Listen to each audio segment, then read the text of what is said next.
Это обзор экономических событий на Якутии-24, в студии Иван Лазаренко. Правительство сформировало список отраслей экономики, которые в наибольшей степени пострадали из-за последствий распространения коронавирусной инфекции. В список самых пострадавших отраслей попали сферы спорта, туризма, общественного питания, досуга и развлечений, а также гостиничный бизнес и авиаперевозки. Кроме того, самыми пострадавшими признали организации дополнительного образования, сферу выставок и конференций, а также отрасль бытовых услуг. Именно попавшим в список отраслям правительство планирует оказать поддержку в первую очередь. Среди основных мер были создание антикризисного фонда в размере 300 миллиардов рублей, введение налоговых льгот для туристической и авиаотрасли, а также доступ к льготным кредитам. В столичном регионе на прошлой неделе резко повысился спрос на бытовую технику и электронику.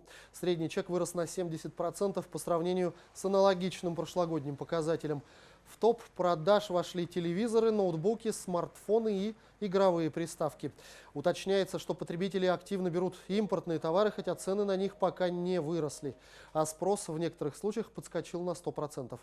Но эксперты уверены, что ажиотаж уже сходит на нет. Схожая динамика наблюдается в магазинах электроники и бытовой техники по всей России. Средний чек покупки на уходящей неделе составил 7200 рублей, что на 40% выше прошлогоднего показателя. Общий же объем продаж розницы в денежном выражении увеличился на 45%. В марте на фоне распространения коронавируса среди россиян спрос на клининговые услуги увеличился на 20, а то и 40%. Также растут цены на услуги уборщиц и горничных. Как отмечают эпидемиологи, с одной стороны, соблюдать санитарные нормы во время пандемии коронавируса хорошо. С другой, приглашать к себе домой человека без защитного костюма небезопасно. По данным сайтов по поиску работы, с 1 по 22 марта число вакансий в категории «домашний персонал» выросло на 39% относительно того же периода годом ранее. Сами работники данной категории также стали на 45% чаще размещать свои резюме. Ну а регионы Дальнего Востока получат более 1 миллиарда рублей дополнительных средств из внебюджетных источников на закупку средств индивидуальной защиты и оборудования для медучреждений.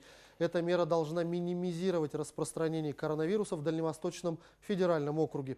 По поручению заместителя председателя правительства России, полномочного представителя президента России в Дальневосточном федеральном округе Юрия Трутнева, Фонд развития Дальнего Востока и Арктики приступил к реализации проекта помощи дальневосточным регионам по профилактике и минимизации распространения коронавирусной инфекции, говорится в сообщении. Первые 250 миллионов рублей на профилактику дальневосточные регионы получат из средств крупнейшего российского золотодобытчика «Полюс» и Фонда развития Дальнего Востока и Арктики. Часть первого транша получат Якутия и Магаданская область. Премьер-министр России Михаил Мишустин рекомендовал с 28 марта и вплоть до 1 июня приостановить работу горнолыжных объектов, а также мест отдыха людей на российских курортах. Нельзя будет забронировать места в пансионатах, домах отдыха, санаториях и курортных гостиницах. Жителей России попросили временно воздержаться от поездок по стране. Туристов просят отложить поездки на более поздний срок, когда удастся справиться с эпидемией. А на нерабочей неделе, которую президент России объявил с 28 марта до 5 апреля, должна остановиться работа заведений общепита. При этом им разрешили дистанционную торговлю.